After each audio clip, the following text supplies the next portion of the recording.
Plane polarised light produce by the employing the following methods. ठीक है, यानी कि आपका प्लेन जो पोलराइज्ड लाइट है वो कैसे हम प्रोड्यूस कर सकते हैं, किन मेथड से कर सकते हैं। तो ये मेथड है हमारा, पहला है बाय द रिफ्लेक्शन, सेकेंड है बाय द सर आपकी आवाज कम हो गई है। अब हमें यहाँ पे हम क्या है, प्लेन पोलराइज्ड लाइट किस मेथड से हम क्या प्रोड्यूस कर सकते हैं।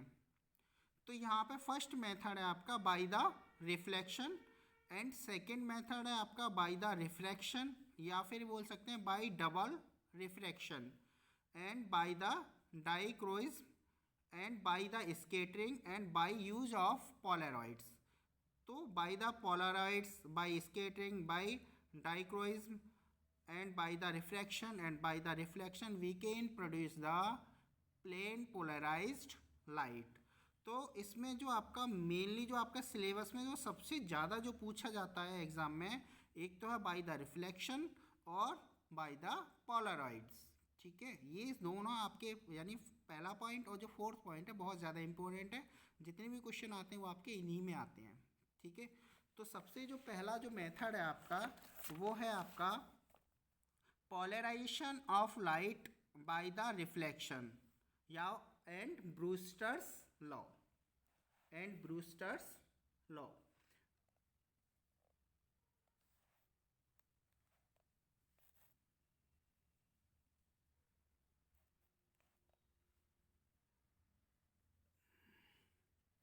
ठीक है, मान लीजिए आपकी कोई सरफेस है। ठीक है, तो किसी सरफेस पे आपकी लाइट आपकी क्या इंसिडेंट हो रही है। तो जो आपकी जो लाइट जो इंसिडेंट होती है हो रही है बाय द रिफ्लेक्शन, वो पोलराइज्ड होगी कि पार्शियली पोलराइज्ड होगी कि कंप्लीटली पोलराइज्ड होगी कि अनपोलराइज्ड होगी, वो डिपेंड करता है आपका इंसिडेंट एंगल पर, यानी एंगल ऑफ इंसिडेंस पर आपका डिपेंड करता है। For the particular angle of incidence, for the particular angle of incidence, the the reflected light completely plane polarized। तो जिस इंसिडेंट एंगल के लिए आपकी लाइट कंप्लीटली क्या हो जाती है, प्लेन पोलराइज्ड हो जाती है, उस एंगल को हम बोलते हैं पोलराइजिंग एंगल। यानी वो जो इंसिडेंट एंगल है वो आपका क्या बोला जाएगा, पोलराइजिंग एंगल, या फिर हम इसे ब्रूस्टर एंगल भी बोल देते हैं। तो ब्रूस्टर ने क्या बताया कि जो रिफ्रैक्टिव इंडेक्स है वो refractive index angle of polarising की टेंजेंट के इक्वल होता है, यानी tan i p, mu equal to tan i p, ये ब्रूस्टर ने बताया। ठीक है, तो आई पी आपका क्या है, पोलराइजिंग एंगल।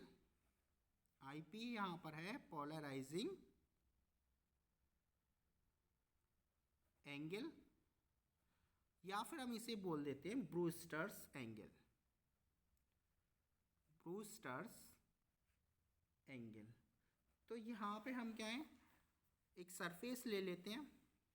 ठीक है, दोनों आपके अलग अलग मीडियम है, दोनों ट्रांसपेरेंट मीडियम है आपके, इधर फर्स्ट मीडियम है, ये आपका अनदर मीडियम है। ये आपकी एक सरफेस हो जाएगी एक्स वाई। यहाँ पे हमने क्या है, एक लाइट रे को आपका इंसिडेंट किया है, जो लाइट रे क्या अनपोलराइज्ड है। ये आपकी लाइट है जो कि आपकी क्या है अनपोलराइज्ड है, और इसको हमने क्या है एंगल ऑफ जो इंसिडेंट एंगल है वो आपका पोलराइजिंग एंगल के क्या इक्वल है। तो पोलराइजिंग एंगल पर जो आपकी कुछ रेज तो आपकी क्या है रिफ्लेक्ट हो जाएंगी, यानी कुछ रे आपकी क्या है इसमें से, यानी इसका कुछ पार्ट तो आपका रिफ्लेक्ट हो जाएगा और कुछ पार्ट आपका क्या है रिफ्रैक्ट हो जाएगा। ठीक है, तो जो आपका रिफ्लेक्टेड जो पार्ट है, ये जो पार्ट है आपका कंप्लीटली क्या होता है पोलराइज्ड होता है, यानी ये जो लाइट मिलेगी हमारा प्लेन पोलराइज्ड लाइट हमें क्या यहाँ पर मिलेगी।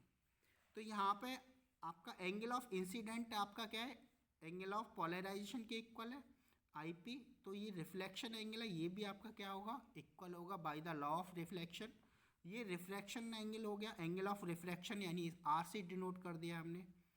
ये मान लेते हैं आपकी इंसिडेंट रे पी क्यू है, ये नॉर्मल हो जाएगा आपका एम एन, ये आर मान लेते हैं क्यू आर, और इसको हम क्यू एस मान लेते हैं। तो जब आपका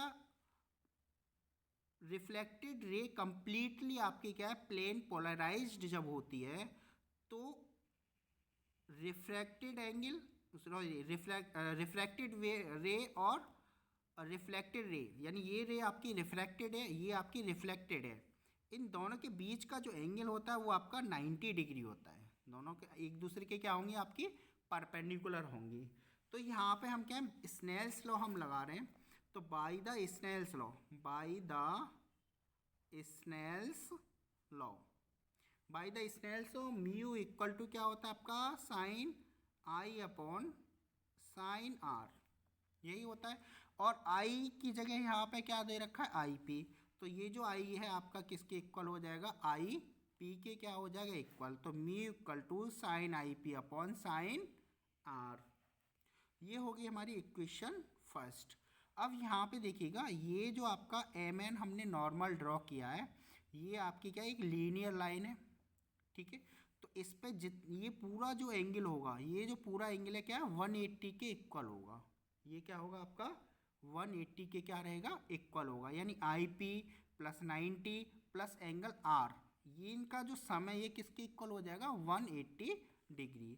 तो फ्रॉम द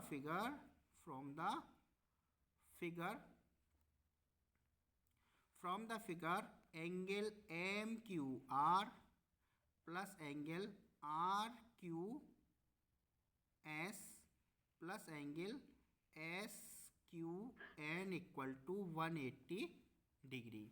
तो ये जो आपका एक लीनियर स्ट्रेट लाइन है, तो ये जो एंगल है आपका सभी का जो सम है 180 के क्या होगा, इक्वल होगा। जैसे आपका ये लीनियर लाइन है, इस पर हम कितने भी एंगल बना लें, मान लो ये एक्स एंगल है, ये वाई है, ये जेड है, तो तीनों का जो सम है वो क्या होगा आपका 180 के इक्वल होगा। तो ये एंगल हो गया आपका आई पी, और ये एंगल हो गया आपका 90, और ये हो गया आपका small r equal to 180 degree. तो हम यहाँ से हम क्या है, आर की वैल्यू क्या है फाइंड कर लेंगे। तो आर इक्वल टू क्या आ जाएगा आपका, आर इक्वल टू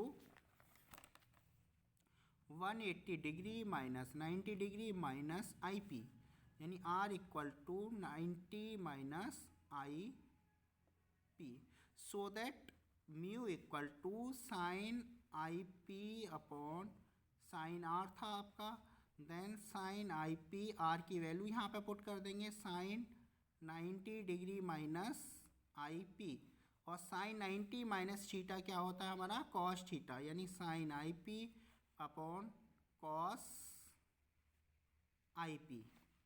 तो mu equal to sine upon cos क्या हो जाएगा 10, यानी 10 आई पी।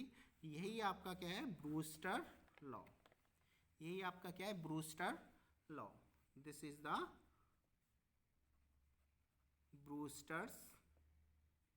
ब्रूस्टर साइंटिस्ट का नेम है। तो ये लॉ ही आपका क्या बोला जाएगा, ब्रूस्टर्स लॉ। और यहाँ पे ये ध्यान रख लेना कि एयर और जो ग्लास होता है, एयर और ग्लास के लिए एंगल ऑफ जो पोलराइजेशन होता है वो 57 डिग्री होता है। आईपी आपका क्या होगा, 57 डिग्री।